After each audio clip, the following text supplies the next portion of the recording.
ছাত্ৰ ছাত্ৰীসকল আজি দশম শ্ৰেণী গণিতৰ কিছুমান প্ৰশ্ন আগৰ মেট্ৰিক পৰীক্ষাত আহি যোৱা কিছুমান প্ৰশ্ন তোমালোকৰ লগত আলোচনা কৰিম। প্ৰথম প্ৰশ্নটো কৈছে তলৰ কোনটো এটা ঘটনাৰ সম্ভাৱিতা হ'ব নোৱাৰে। এইটো 2024 চনৰ মেট্ৰিক পৰীক্ষাত আহিছিলে। অপশ্যন দিয়া আছে 0.0, 0.225, 0.6, 1.2 আৰু 1/3। চাওঁ 0.225 তাৰমানে হ'ব 1000 ভাগৰ 225, 0.6 মানে হ'ব 10 ভাগৰ 6, 1.2 মানে হ'ল 10 ভাগৰ 12 আৰু 1/3টো আমাক দিয়াই আছে। আমাক এতিয়া যদি চাওঁ কোনো এটা ঘটনাৰ ঘটনা হ'ব পৰা মুঠ ক্ৰম সংখ্যাটো যদি ইয়াত 1000 আছে, 1000 ভাগৰ 225টো এটা ঘটনাৰ সম্ভাৱিতা হ'ব পাৰে। তেনেকৈ 10 ভাগৰ 6 এইটো এটা ঘটনাৰ সম্ভাৱিতা হ'ব পাৰে। কিন্তু আমি যদি ইয়াত চাওঁ 10 ভাগৰ 12 আছে, গতিকে এইটো কোনো এটা ঘটনাৰ সম্ভাৱিতা হ'ব, প্ৰবেবিলিটি হ'ব এইটো নোৱাৰে। এইটো হ'ব পাৰিব। গতিকে কোনটো সম্ভাৱিতা হ'ব নোৱাৰে 1.22। ইয়াৰ শুদ্ধ অপশ্যনটো হ'ব অপশ্যন চি, 1.22 কোনো এটা ঘটনাৰ সম্ভাৱিতা হ'ব নোৱাৰে। 2 নম্বৰ প্ৰশ্ন, একে ব্যাসাৰ্ধ আৰু একে উচ্চতা বিশিষ্ট এটা শংকু আৰু এটা চুঙাৰ আয়তনৰ অনুপাত হ'ব। এইটো 2024 চনৰ মেট্ৰিক পৰীক্ষাত আহিছিলে। অপশ্যন দিয়া আছে আমাৰ √3:1, 1:3, 1:2 আৰু 3:1। আমি জানো যে একে ব্যাসাৰ্ধযুক্ত এটা শংকুৰ যদি আয়তন হ'ব 1/3 পাই r²h। আকৌ কৈছে আমাৰ চুঙাৰ আয়তনৰ অনুপাত, চুঙাৰ আয়তনটো হ'ল পাই r²h। গতিকে আমি যদি কাটি দিওঁ ইয়াত থাকিব 1/3, 1/3 মানে হ'ব 1:3। গতিকে অনুপাতটো হ'ব আমাৰ একে ব্যাসাৰ্ধযুক্ত এটা চুঙা আৰু এটা শংকুৰ আয়তনৰ অনুপাত হ'ব 1:3। বি নম্বৰটো ইয়াত শুদ্ধ উত্তৰ হ'ব। 3 নম্বৰ প্ৰশ্ন, বৃত্তৰ ভিতৰত থকা বিন্দু এটাৰ মাজেৰে টানিব পৰা স্পৰ্শকৰ সংখ্যা। এইটো 2024 চনৰ মেট্ৰিক পৰীক্ষাত আহিছিলে। অপশ্যন দিয়া আছে 0, 1, 3, 2। আমাক কৈছে বৃত্তৰ ভিতৰত আমি কোনো এটা বৃত্তৰ ভিতৰত লৈছোঁ যিকোনো এটা বিন্দু, ইয়াত আমি স্পৰ্শক টানিব নোৱাৰোঁ। বৃত্তৰ পৰিধিৰে আমি টানিব পাৰিম, চাৰিমাত্ৰাত আমি টানিব পাৰিম স্পৰ্শক। গতিকে ইয়াত অপশ্যনটো হ'ব আমাৰ 0। বৃত্তৰ ভিতৰত থকা বিন্দু এটাৰ মাজত টানিব পৰা স্পৰ্শকৰ সংখ্যা হ'ব 0। প্ৰশ্ন, যদি 4/5a আৰু 2 এটা সমান্তৰাল প্ৰগতিৰ তিনিটা ক্ৰমিক পথ হয় তেন্তে এৰ মান হ'ব। এইটো 2023 চনৰ মেট্ৰিক পৰীক্ষাত আহিছিলে। অপশ্যন দিয়া 7/5, 5/4, 9/5 আৰু 5। আমি যদি চাওঁ এইটো সমান্তৰাল প্ৰগতিৰ ক্ৰমিক পথ, গতিকে আমি ইয়াৰ সাধাৰণ অন্তৰটো উলিয়াই লওঁ। ইয়াত দ্বিতীয় পদৰ পৰা প্ৰথম পদটো বি কৰিলে আমি সাধাৰণ অন্তৰ পাম a - 4/5। আকৌ 2ৰ পৰা আমি তৃতীয় পদটোৰ পৰা দ্বিতীয় পদ বি কৰিলে আমি সাধাৰণ অন্তৰ পাম। এতিয়া আমি এটো ইয়াত ৰাখিছোঁ, এটো পক্ষান্তৰ কৰিলে প্লাছ হ'ব। আকৌ 4/5টো পক্ষান্তৰ কৰিলে প্লাছত আহিব, ইয়াত +2 হৈছে।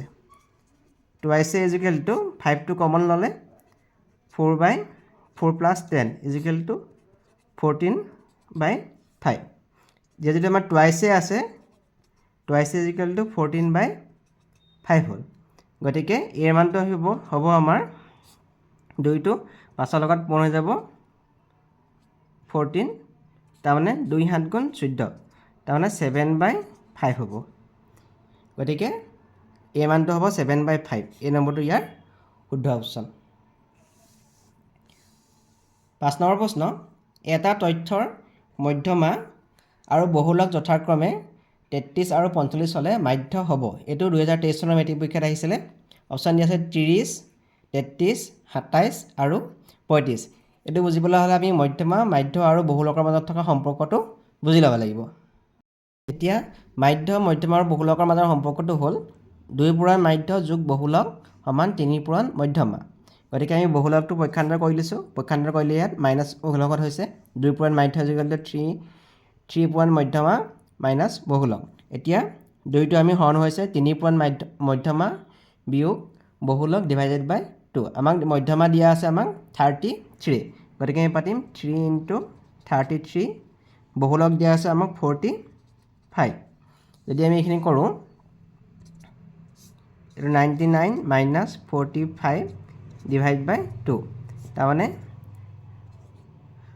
54। 54ক যদি আমি 2য়ে ডিভাইড কৰোঁ ইয়াত থাকিব 27 গতিকে আমাৰ মাধ্য হৈ যাব 27 গতিকে ৰাইট অপশ্যন হ'ব অপশ্যন চি 6 নম্বৰ প্ৰশ্ন কিউ বিন্দুৰ পৰা বৃত্তৰ স্পৰ্শকৰ দৈৰ্ঘ্য 24 চেণ্টিমিটাৰ আৰু বৃত্তটোৰ কেন্দ্ৰৰ পৰা কিউ বিন্দুৰ দূৰত্ব 25 চেণ্টিমিটাৰ হ'লে বৃত্তটোৰ ব্যাসাৰ্ধ হ'ব এইটো 2024 চনৰ মেট্ৰিক পৰীক্ষাত আহিছিলে অপশ্যন দিয়া আছে আমাৰ 7 চেণ্টিমিটাৰ 12 চেণ্টিমিটাৰ 15 চেণ্টিমিটাৰ 24.5 চেণ্টিমিটাৰ আমি বৃত্তটো ইয়াত আঁকি লৈছোঁ কিউ এটা বাহিৰৰ বিন্দু কিউ বিন্দুৰ পৰা বৃত্তটোৰ স্পৰ্শকৰ দৈৰ্ঘ্য যেনিবা আমি এই বিন্দু পি বিন্দুৰ এটা স্পৰ্শক হৈছে স্পৰ্শকৰ দৈৰ্ঘ্য আমাক দিয়া আছে 24 চেণ্টিমিটাৰ আৰু কিউ বিন্দুৰ পৰা বৃত্তটোৰ কেন্দ্ৰৰ দূৰত্ব আমি কেন্দ্ৰটো অ' বুলি ধৰি লৈছোঁ ইয়াৰ দূৰত্ব আমাক দিয়া আছে 25 চেণ্টিমিটাৰ গতিকে আমাক ব্যাসাৰ্ধ অ' পি ডাল মান উলিয়াব লাগে আমি জানো যে ব্যাসাৰ্ধটো স্পৰ্শকৰ ওপৰত লম্ব অ' পি লম্ব কিউ পি লম্ব হ'লে এই কোণটো আমাৰ 90 ডিগ্ৰী হ'ব 90 ডিগ্ৰী হ'লে এই ত্ৰিভুজটো এটা সমকোণ ত্ৰিভুজ হ'ব সমকোণ ত্ৰিভুজ হ'লে সমকোণটোৰ বিপৰীত বাহুডাল আমাক অতিভুজ গতিকে অতিভুজ স্কোৱাৰ 25 স্কোৱাৰ ইজুকেল টু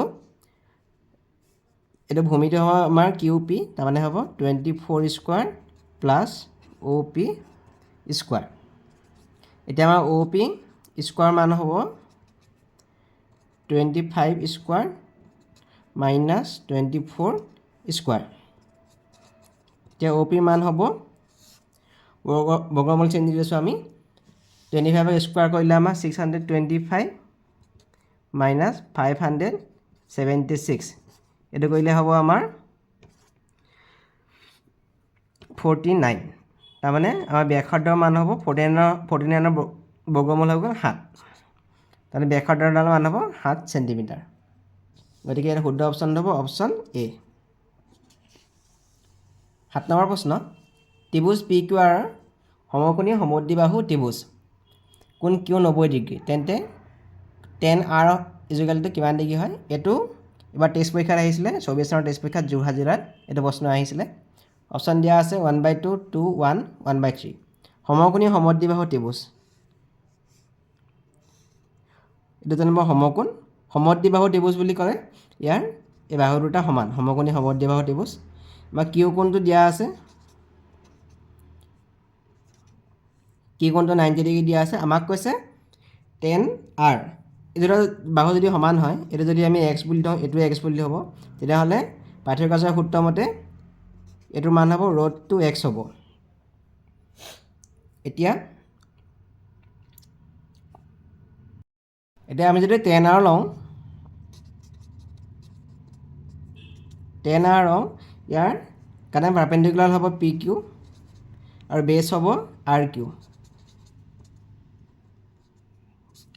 দুটামান আমি এক্স ধৰিছিলোঁ তাৰমানে হ'ব 1 টেন আৰ মান ইয়াৰ ভেলুটো হ'ব আমাৰ 1 ইয়াত চি নম্বৰটো ইয়াৰ শুদ্ধ অপশ্যন 8 নম্বৰ প্ৰশ্ন যদি 16 to the power 2x plus 3 equal to 64 to the power x plus 3 হয় তেন্তে 4 to the power 2x minus 2ৰ মান কিমান হ'ব এইটো 2024 চনৰ যোৰহাট জিলাৰ টেষ্ট পৰীক্ষাত এইটো প্ৰশ্ন আহিছিলে অপশ্যন দিয়া আছে 64 256 32 512 আমি 16টো আমি যদি ভাঙি দিওঁ তেতিয়া গম পাম 4 স্কোৱাৰ মানে 16 ইয়াত হ'ব 2x প্লাছ 3 তেতিয়া 64 যদি আমি ভাঙোঁ 4 টু দি পাৱাৰ 3 হ'ব ইয়াত আছে x প্লাছ 3 সূচকৰ বিধিমতে এই দুইটোৱে গোটেইখিনিৰ লগত পূৰণ হ'ব 2 into 2x plus 3 equal to 4 to the power 3 into x plus 3 এতিয়া দুইটা যেতিয়া বেছ সমান হৈ গ'ল আমি 4টো নাইকিয়া বুলি ধৰি ল'ব পাৰোঁ 2 কৰিলে হ'ব আমাৰ 4x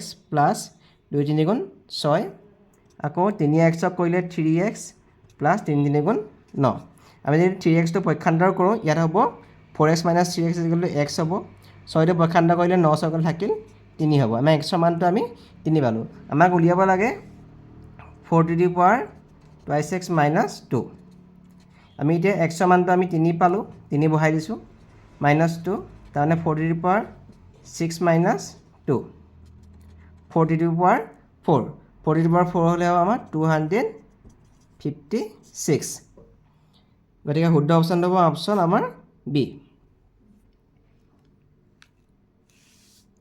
9 নম্বৰ প্ৰশ্ন, যদি এটা এ পিৰ প্ৰথম তিনিটা পদ ক্ৰমে 2x + 1, 3x + 3 আৰু 6x - 5 হয়, তেন্তে এক্সৰ মান হ'ব। এইটো যোৰহাট জিলাৰ টেষ্ট পৰীক্ষা 2024 চনত আহিছিলে, এই বছৰ আহিছিলে। আমাক অপশ্যন দিয়া আছে 6 - 4 7 5।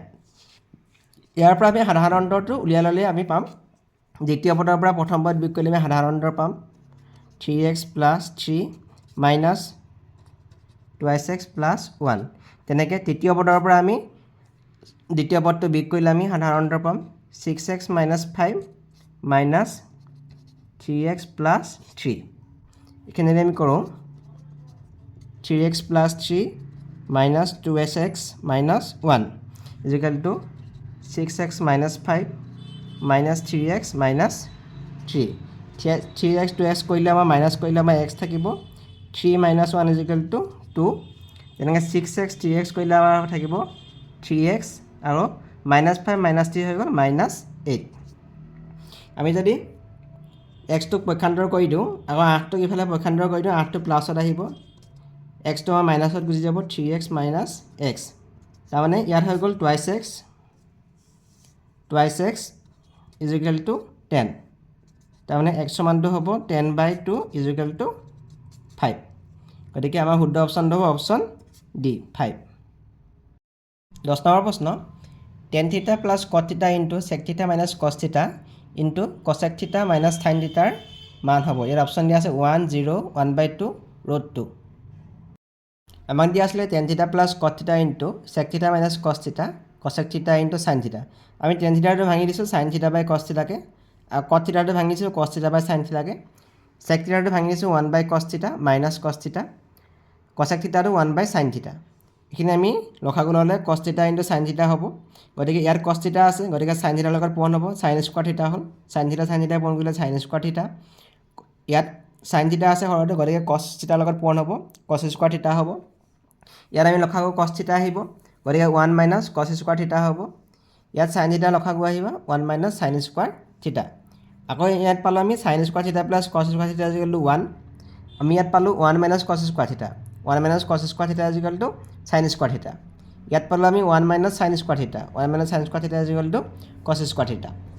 এতিয়া আমি চাম sin θ sin θ, গতিকে sin স্কোৱাৰ θ হৈছে, আৰু cos θ cos স্কোৱাৰ θ হৈছে, ওপৰত sin স্কোৱাৰ θ * cos স্কোৱাৰ θ, গতিকে এইখিনি কাটাকাটি গুচি যাব, কাটাকাটি গুচি গ'লে আনচাৰটো হ'ব 1।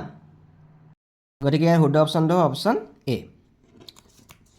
11 নম্বৰ প্ৰশ্ন, তিনিটা মুদ্ৰা একেলগে দলিয়াই দিয়াত অতি কমেও এটা পুচ্ছ পোৱাৰ সম্ভাৱিতা হ'ব। তিনিটা মুদ্ৰা দলিয়াই দিলে ঘটনাটো হ'ব পৰা মুঠ ক্ৰমৰ সংখ্যা হ'ব 8টা। আকৌ কমেও এটা পুচ্ছ পোৱাৰ সম্ভাৱিতা হ'ব 4 বাৰ। গতিকে আমি যদি কাটোঁ এইটো 1/2 হ'ব। গতিকে অপশ্যনটো হ'ব অপশ্যন ডি। 12 নম্বৰ প্ৰশ্ন, 100টা স্বাভাৱিক সংখ্যাৰ পৰা এটা সংখ্যা নিৰ্বাচন কৰা হ'ল আৰু সংখ্যাটো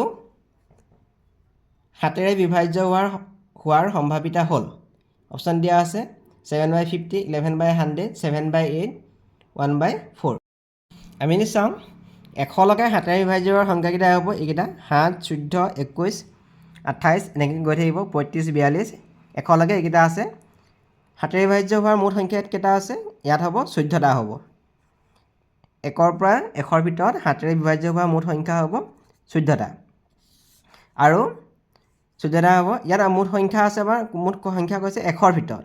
100ৰ ভিতৰত হ'লে আমি 100টা সংখ্যা, 100টাৰ ভিতৰত 7ৰে বিভাজ্য হোৱা সংখ্যা 14টা। গতিকে আমি যদি সম্ভাৱিতা হ'ব 100/14, তাৰ পৰা কোনো এটা সংখ্যা আমাৰ উলিয়াই অনাৰ সম্ভাৱিতা হ'ব 100/14। আমি যদি কৰোঁ 2 × 7 = 14, 2 × 5 = 100, তাৰমানে সম্ভাৱিতাটো হ'ব 7/50। গতিকে শুদ্ধ অপশ্যনটো অপশ্যন এ। তাৰপিছতো 1764 বৰ্গমূল আৰু 1331ৰ ঘনমূলৰ মাজৰ পাৰ্থক্য কিমান হ'ব? অপশ্যন দিয়া আছে 42, 24, 53, 31। আমাৰ 1764 বৰ্গমূল হ'ব 42 আমি স্কোৱাৰ কৰিলে আমি 1764 পাম আৰু 11 আমাৰ তিনিটা পূৰণ কৰিলে আমি 1331 পাম এইটো কটাকটি কৰিলে হ'ব 42 ইয়াত থাকিব 1764 বৰ্গমূল 42 আৰু ইয়াত থাকিব আমাৰ 11 এইটো বিয়োগ কৰিলে হ'ব 1 3 গতিকে ৰাইট অপশ্যনটো হ'ব অপশ্যন আমাৰ 31 অপশ্যন ডিটো ইয়াত শুদ্ধ অপশ্যন